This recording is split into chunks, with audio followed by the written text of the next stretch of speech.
त्रिकोणमिति, त्रिकोणमिति शब्द की जो उत्पत्ति हुई है ग्रीक भाषा के शब्द ट्राइगोनोमेट्रॉन से हुई है, जिसका अर्थ होता है तीन भुजाओं की माप। अर्थात जो ट्रिग्नोमेट्री में ट्राई शब्द है इसका मतलब होता है तीन, कौन का मतलब होता है भुजा, मेट्रॉन का मतलब होता है माप।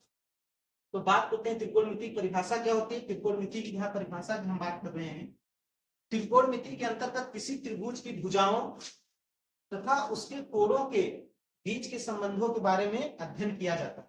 ये त्रिकोणमिति की हमारी परिभाषा है। त्रिकोणमिति के अंतर्गत किसी त्रिभुज की भुजाओं तथा उसके कोणों के बीच के संबंधों के बारे में अध्ययन किया जाता है।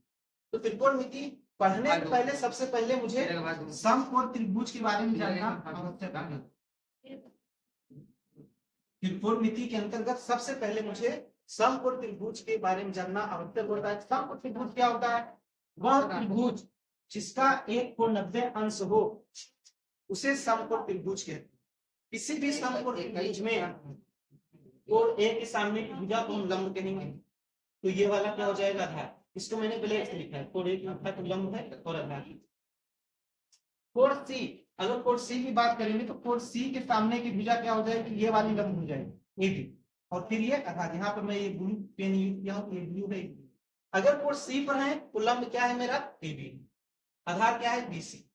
अगर हम कोण ए पर हैं, कोण ए पर है तो लंब क्या होगा? बीसी हमारा लंब होगा, आधार ए बी होगा।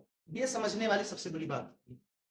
तो समकोण त्रिभुज में सबसे पहले पाइथागोरस ने एक नियम दिया था जिसे हम पाइथागोरस का प्रमेय कहते हैं। उन्होंने बताया था कि जो कर्ण स्क्वायर होगा वो लंब स्क्वायर प्लस आधार स्क्वायर के बराबर होगा।